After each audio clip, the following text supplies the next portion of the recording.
This is a special program with Unique Mecca Audio and Juanita. Come check out my station. Juanita what?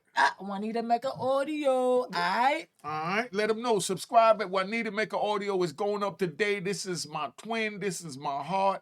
And we're going to try and talk to the youth together because I don't think y'all really understand. Subscribe at Unique Mecca Audio and Mecca Audio TV and Juanita Mecca Audio. And let's not forget Unique Mecca Audio Prison Stories. All right.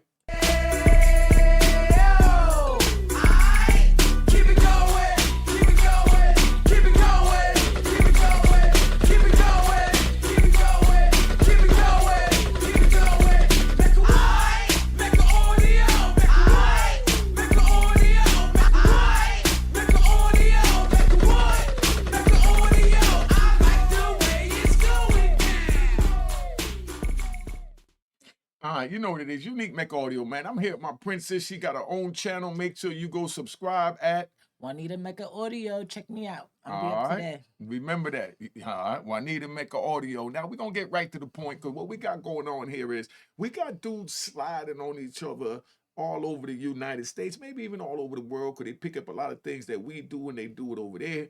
And, you know, you unalive each other out here. And then when you go in prison, then you mesh together as one. So now you got, you know, FBG Duck, you know, and then you got Lil Durk, you know, OTF.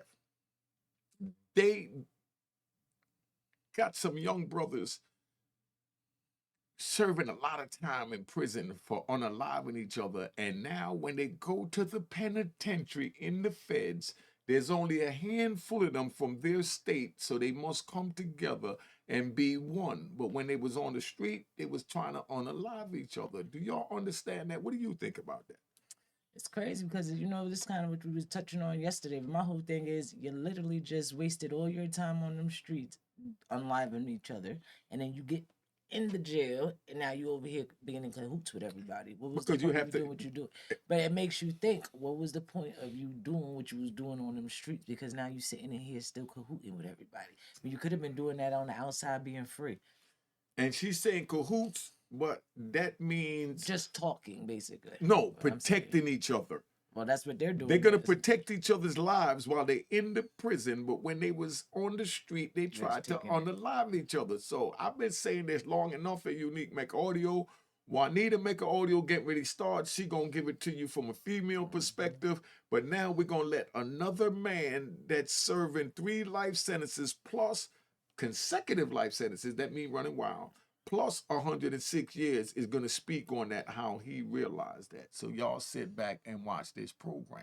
All right. I wonder if we could take a moment, if you have a message directly you want to share directly to your kids, you know, if you want to share a couple words for them that, you know, we can get over to them if you want to look. Yeah, I got a message for all people out there that's really a part of the gang life. I just put it to you like this. It's real simple. If you're going to kill, or if you're willing to kill this individual over this particular street, this particular neighborhood, this particular color, and if you get the opportunity to actually do it and you get caught, because you're going to get caught because there's so many cameras and stuff out there, I just tell you, look at it like this. You're going to kill somebody for something that you don't own, something that you can be from this particular street and they can change it to John Wayne Boulevard because you don't own none of it, right? But then you're going to come into this penitentiary and you're not going to fight damn one of those dudes. You're not going to argue with them. You're not going to swing on them. You're not going to do nothing to them. So what's the purpose of killing them out there and you're going to come in and spend the rest of your life in here and don't never do nothing to none of them? Oh, did you hear that? Tell him what he just said in your words. He basically just said the same thing we was kind of talking about, though, but in a better sense, actually, like the way he described it, because he's in there. So he sees that everybody out there, they killing each other on them streets, but then when they get in there, they all got to be sitting in there with each other anyway. Literally. and protecting each other Yes. and living in the cell with each other, 4 Could- by 8 with each other when they couldn't live in a project with each other. And that's when you had open space, and now you're literally in prison. It's Confined basically like a space. small world. Confined Like, yeah, space, and it's yeah. like it's their world, and everything is just right there. So you're seeing this person all day, every day. It's not even you really getting out the way you could have if you was on the street. So that's actually kind of sad though too. I was like, if you think about it, it's sad for them. That's why I say don't go to prison. Don't get involved with gang life. Don't get involved with the street. It's not worth it because there's rules and codes. You try and unalive each other on the street, and then you try and protect each other's lives in prison. The same ones that you serve in life for unaliving. Tell me how that makes sense in your world because you're from a different generation. And not even that, y'all killing, like he said, y'all killing for things that y'all don't even own. That's like y'all don't even own these things, and you straight trying to kill all these people for what? Just like he said, they could change the street in a heartbeat. Okay, you got a car, your car could get repossessed in a heartbeat, right? So it's like, you know what I mean? Make it make sense when you move how you moving. Don't do the crime unless you're ready to do the time, because that time ain't gonna be fun. I promise you that. Tell them again. And you gotta make sure you got somebody to give you some money to have living there, because it ain't fun being broke either. Yo, and it's funny you mentioned that because we're going to ride. For real. We're going to ride, right? We're going to ride. Now, the same brothers that they was trying to unalive, if they family members don't send them any money, right? So they could buy their little stamps, which is the currency in the prison, In right? the commissary. If they don't send them any money, then they got to go to the same brothers they was trying to unalive to say, yo, family, I'm hungry. My money didn't come tonight. I need a butt naked soup. A butt naked soup is a ramen 25-cent soup that come with the season pack and the soup, and you love them joints to death. I do. And it's crazy because 25 cents in prison, you think about it like, damn, that's like a hungry man meal kind of outside, because you can't hook it up with nothing extra, you know what I mean, to make it that good. But it's like, damn, you really gonna have to be asking and trading just to get something from somebody else that's 25 cents. No. I gotta disagree with that. I hook up my ramen noodle soup where I put mackerel in it, onions and green peppers with it. You know, I stew it down. I put a little rice with it, and No, we put it with the rice to make the rice more. Yes, yeah, with the white rice to give it more. but when you put the onions and green peppers and tomatoes and a little seasoning with a little extra water, it You makes. must have worked in the kitchen, because so how'd you get all that? I was like, I didn't have to. No. Didn't have to work in the kitchen. All I had to do was know somebody that worked in the kitchen. They bring back the vegetables. They sell them for 3 stamps. So you knew one of these 75 people. cents. There you go. Yeah, you hit it. You hit know, it. Ding, that- ding. Yeah, that's called surviving off the land. You know what I mean? That's the point. Got it. So you understand, but we don't want you to have to survive off the land at Unique Mecca Audio or at Juanita Mecca Audio. Okay. We want you to survive off the free land, not the incarcerated land, and we want you to use United States currency, not United States postal stamps as your currency. All right. And their minimum wage is a lot lower than out here, so stay free. All right. That's ridiculous. That's a ridiculous way of thinking, and you need to change that. And if we all thought like that, then it'll change immediately. Because you're going to go kill somebody because they say they're from this neighborhood or they've got this color on, but then you're going to come in here every single day and don't touch now one of those dudes. That's the most ignorant stuff I've ever been a part of in my life. Like, that's just ignorant. The mentality is ignorant. Did you hear that? He said that you trying to unalive somebody on the street, and you come in here and you don't even touch the same person you was trying to unalive that you got a life sentence for. So y'all in Chicago, California, Detroit, Miami, New York, Jersey, Philly, Baltimore, DC, wherever, you beef on the street and then you become family in the prison after you got the time in prison for beefing on the street. That makes sense. Somebody put it in the comments and let us know what's going on. You know what I mean? So that's my message to anybody out there. Just think about that before you do it. You're going to come into this penitentiary and spend the rest of your life in here and don't touch none of those dudes. You're not going, politics-wise, you're not going to be able to do it. Are they going to get you? Your own homies going to get you. You heard that? Your own homie's gonna get you if you try and bring the street beef into the prison. Because right now we need the numbers. You need the numbers in order to survive. Because when you in California, because we ride, when you're in California, Miami, or wherever, they got hundreds of people that's from Miami or California or wherever. But when they come together, so you understand, you have to come together to make your numbers stronger. So Detroit or Chicago, LA is somewhere where they're not locking up a lot of your people and sending them to a different coast. Because what they do is they send you outside your coast, which is considered as your comfort zone.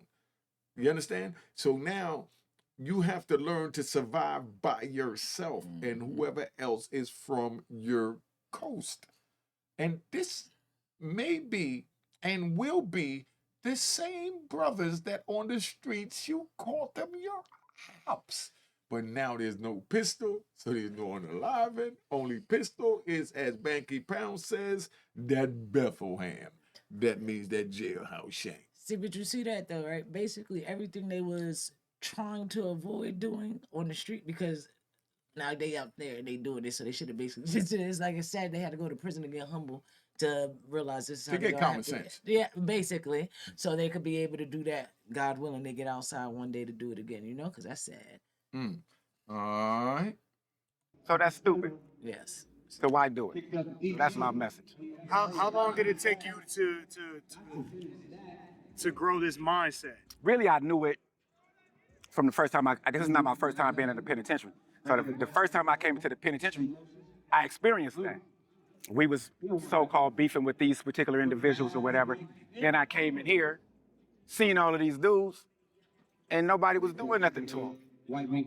So I'm like, what's the purpose of that, right? You know what I'm saying? So from that point on, I was done with that. As far as like gang banging, I was done with that aspect of it. So I probably would still only do something to you if I felt like he was gonna do something to me. But, even though that's still wrong mentality, right? But that's why I always say the 1 foot in, 1 foot out. Because if you're still willing to do something to somebody for something ignorant, then you still got 1 foot in. So so that it changed for me instantly when I came the first time. But I've been back to jail because of the laws are so crazy. I still had the belief in my mind because you be in here for so long. People come in here and they telling you all this crazy stuff, so you believe it. So they was telling me about these dudes killing these dudes. This is what's going on. So I always had a gun. But I got caught with the gun, and instead of me getting the time like you might get, I'm getting 1,000,000 years for it. You know what I'm saying? So instead of me getting 16 months county jail time, I'm getting 9 and 10 years for it. Right? See, what he's saying is, right, so you understand, what he's saying is that he got priors, so that brings his time up more for gun possession. And if you don't have priors, and that would keep your numbers down. So you might get 16 months. In New York, you get like 5. In the States, you get 60 months. That's considered as 5 years. Now, you get 60 months for a gun, but if you're prior, then you get 12 and a half years because now they call you an armed career criminal, all right, or a felon in possession of a gun. So all of y'all that's getting ready to put your gun in your waistline, know if you get caught, you're going to get at least 5 years if you never got locked up, and at least 12 years, 5 months if you have a prior, because now you are felon in possession of a gun. Or it's 3 strike for it. So I want to ask you something as well. We can think back and reflect on your childhood. What's one of your favorite, or what's one of your fondest childhood memories? All right, let me ask you that. What's one of your fondest childhood memories with me while I was out there, period, in life? What was one of your fondest childhood memories? That's a good thinker. It has to be childhood or in general, right? Pick it, whatever you want. I would say when you walked me down the aisle because I didn't think that was gonna happen. And I actually got to have you, both my brothers there. I ain't never think, oh, that was gonna happen. So that was a miracle, nonetheless. Because all them years wishing on them little stars and stuff, I definitely didn't see that coming. So I think that was the best one. And you know what's so crazy to show you how twisted my mentality is from running the streets, and that's why I tell you not to run the streets. That was the worst mother effing day of my life to give my baby away. See, and I loved it. I looked so cute. I had my little hated dress, my that. hair was nice, my face was beaten. I was loving that. I was like, oh yeah. I That had me a was- little mermaid. That was the worst day of my life to walk her down the aisle to You give look her. sharp though. You always look, Yeah, I you always look sharp. sharp. I always look sharp. I But tell you know, you. but I want them to really feel the emotion to understand what I'm saying. If I wasn't locked up for 26 and a half years and would have did the right thing and wouldn't have disappointed my baby and my family and my friends and violated the law by poisoning my community, I would have been able to say that that was the best day of my life, to give my daughter away, to know that she's starting a new journey. But after being gone for 26 and a half years out my daughter's life, not wanting to watch nothing on TV, because I always said I'm going to watch it when I come home with my daughter. We planned that all the time. And you broke my mother effing heart when you had me walk you down this stupid That was beautiful. shots. You gotta think about how I felt though, because I was so sad that I didn't think you would have been there. So I was like, oh, here now, let's put a date on it. Bye, bye. You know what I mean? It was like, it just worked out exactly how it should. Do you see how we got different emotional memories about the same incident? She was happy. I was sad. I was happy at that moment, but before that moment, I was sad for the situation. What's the situation? The Break that down. situation in my brain, you was never going to be there because you remember you had life. So in my mind, I never was going to have you walk down the aisle. So for that moment to come, and I went through that for years, like always thinking if I would get married. So then when I did get married, it had to be a beautiful blessing for me because it's like something I always thought was not going to happen that I didn't think it could be in my future because of what them papers were saying. It was a blessing that I finally got to have it. Yep. The violins, because that thing was That's a bunch of bull crap. Nah, that was hitting. That was from the heart. I meant that. That's No, a bunch of bull crap. No. The reason why I say that's a bunch of bull crap is because it hurt me to my soul to know that all these movies I missed, all these plans I had for my princess, she's gonna share this with another trigger. See, but this is the thing. Who care about that? We gotta think about how you was able to give me that away. You understand what I'm trying to say? You was able I'm to supposed give to be my happy that I hand. gave you away when I didn't even get to spend 26 years with you. Give my hand, like, you know what? I still got a say in this. She could go with you. You understand what I'm trying to say? But do you see the mentality? I'm gonna keep it 100. I hated every minute of that god doggone wedding. But I ain't gonna lie, the only thing he loved taking them pictures though, because you know my father be fresh. He loved taking them pictures. You know? I had a nice photographer. You know, and Boogie Black performed. Big round of applause to Boogie Black. He did his thing. Boogie Black performed. Yeah, You know, but these are the things that I'm saying that, you know, she cherished that. yes. And I dread that moment giving my baby away. After not being there for 26 years. So call me selfish, whatever you want. If you rap bastard and flip-flop win and public trolls don't understand that, go to another channel because we're keeping it gangster right now. All right. Now, let's get back to this. I can't even really say that because my parents died when I was young. My father died when I was 7 of leukemia. My mother died the following year. She got murdered. So I can't really say I had no. Wow. And you know, I'm gonna speak on that, right? We're gonna go quick because baby girl gotta go do things. You know, she trying to go get a job. I'm trying to show that now I can get your money on YouTube. Stop the bull crap. Listen to your daddy for a minute. Both.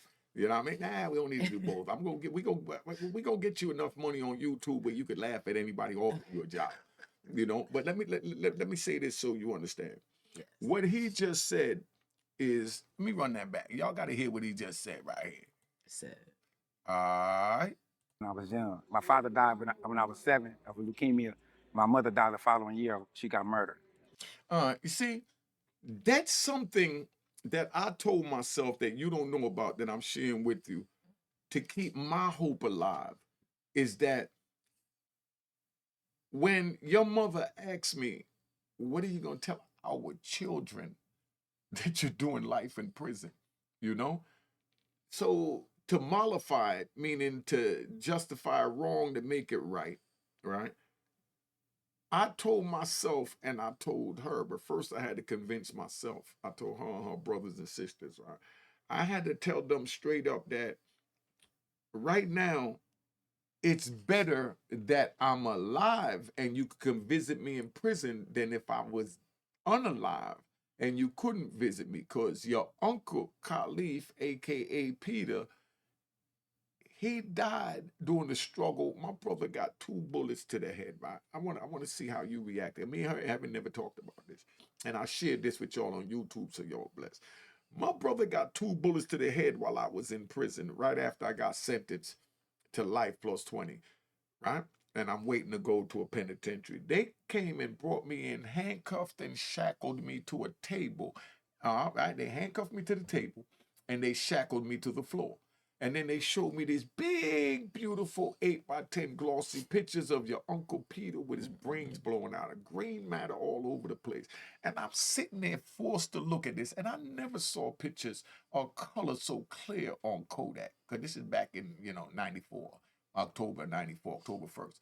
So I'm looking at these pictures and they're yelling, the fox hunt is over, the trigger is dead. And I'm looking at them, and all I'm thinking about is ripping their eyes and their tongue out their mouth. But I'm handcuffed and shackled to the table. I said, first chance I get, they're going to pay for this. This was my thought. You understand?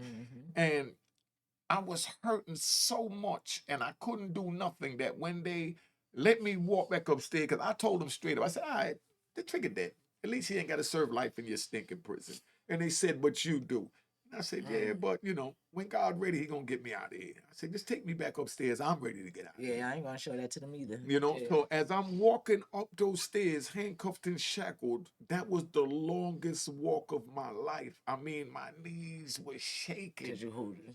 Because I'm holding everything in. I felt, how you get so mad before you get a fight and you just start shaking uncontrollably?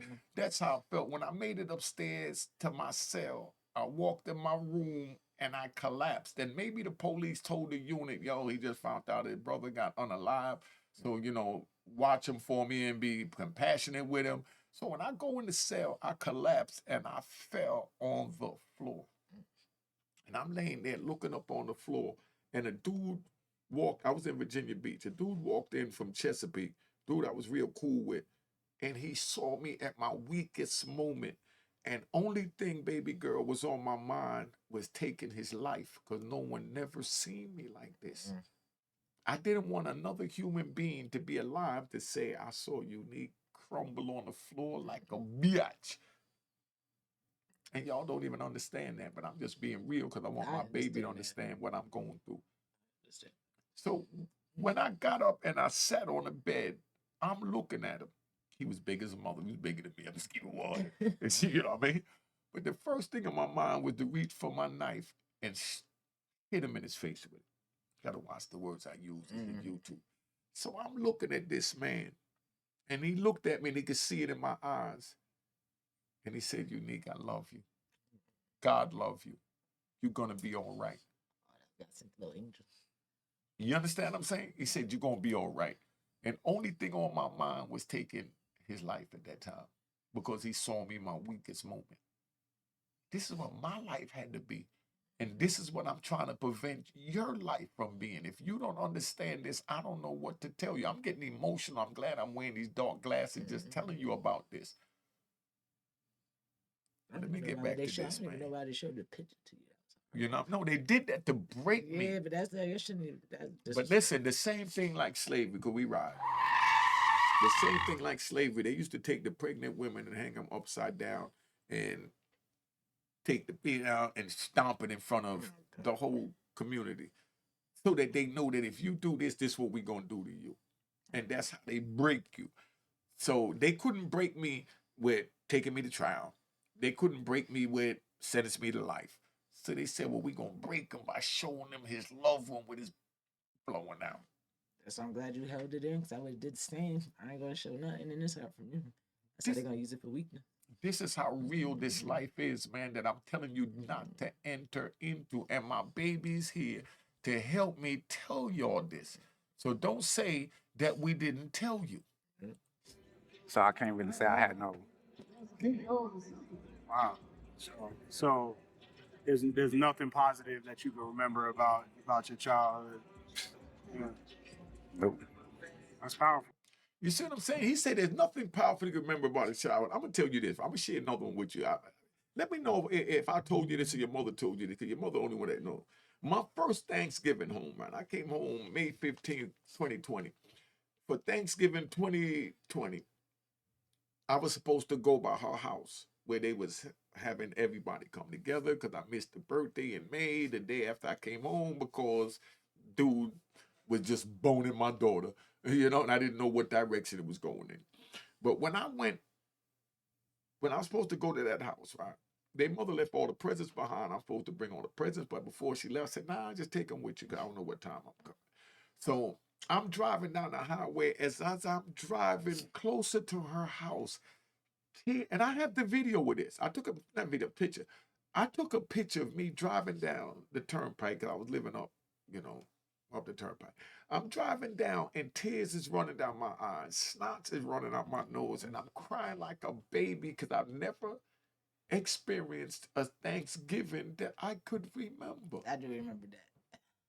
You remember that? I told you about that, right? Yeah. I 'Cause told you them I wasn't emotional- coming. You was emotional too that time. I told them I'm not coming to Thanksgiving. Niggas like me, excuse me, triggers like me don't show emotion. And we ain't understand. We was like, that's family time. Come to the things, but I get it. They didn't understand that. But listen, I don't have a Thanksgiving memory growing up. I don't have not one Thanksgiving memory growing up. That's what's sad because everybody's supposed to have that. Not one. And now here I am, 56 years old, about to experience my first Thanksgiving with my grandchildren and my daughter that I haven't seen in 26 and a half years. I got tears in my eyes as I'm telling you this story, but that's how real this is because I want y'all to feel my pain so you don't go through my pain. I'm riding down the turnpike and tears is running down my eyes, man. And I caught their mother and I said, I can't do it. She's like, baby, be strong. You fought through everything else. I said, I can't do it. She said, don't let them down.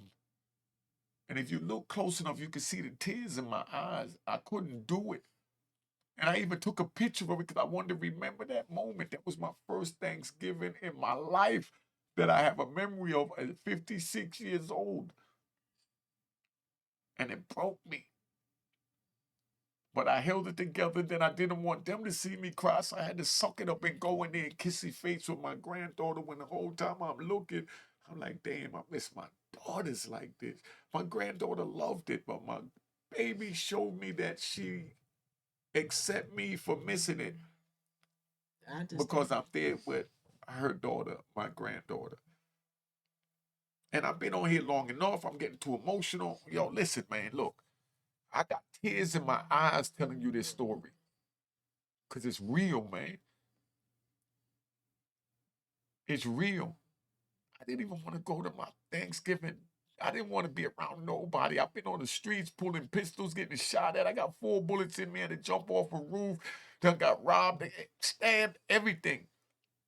And none of that hurt more than the feeling of going to face them for something that I've never experienced. I would have rather got pulled over on the highway and went to prison than go to that Thanksgiving meal at that time. You did it. That's how twisted my mind was. And on that, I'm getting ready to tap out, man, because y'all don't even understand how I'm a holler at him. We got this. you know what I mean? Thank You y'all want to for tell them something watching. before I go on? Because right now, I'm not even feeling it, man. Oh, look. You know? Look, let me tell you something. Like I said before, we all go in dark moments so we could be able to, is what they call it. We go through them storms. We gotta go through them storms so we could be able to gain the strength and get the knowledge that God wants us to gain, and so we could be able to collect our blessings. He did that. He did what he was supposed to do in his long darkness. Sometimes people need to sit down a little longer than others because so they can really understand and be in the darkness and hear God and no other voices. You know what I'm trying to say?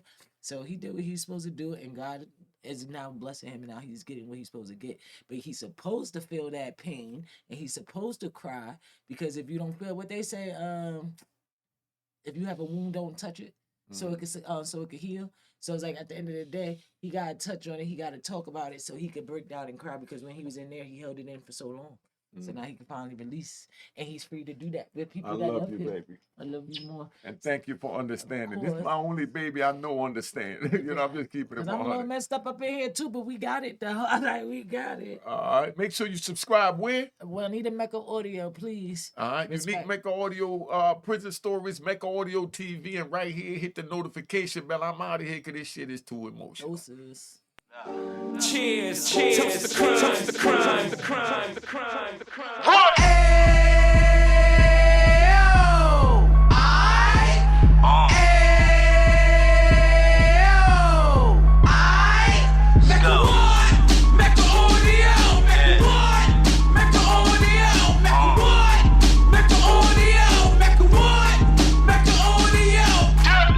Fresh out the can of 26, he back on the strip, getting back in the mix. What he mentions a gift. You stand up 10 toes down, and I suggest you pay attention to this.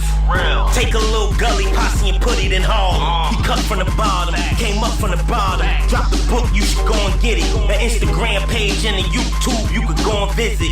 Then you could consider yourself LinkedIn. Sit front row and get Jews from a kingpin. How he went through it, so you ain't gotta go do it. To not pay attention would be stupid. Talking about a man that probably put your grandfather on. Probably the reason that him and your grams got along. A man that generated millions on the block, did his time, never squilling to the cops, Mecca audio.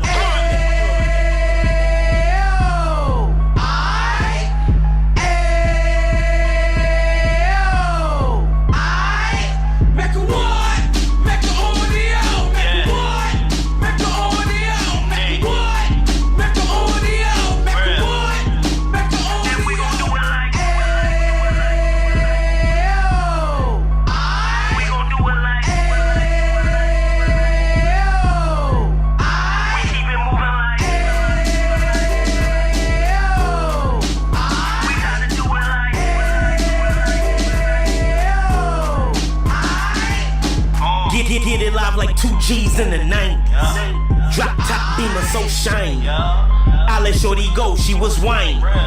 Treat her like my past, she behind me. Spend a couple bands on the dapper Dan. You eat back again, getting green like a Packers fan. No cap, it's a roaring uptown. Baby horn uptown, Dominican bust downs. Now we on the positive, we got a lot to give. Now he trying to stop the kids from being inoperative. So take heed, homie, lend a ear. He started in uptown, he gon' finish dead. But now it ain't about selling drugs, buying cars. It's about buying property to make the community yard. So we can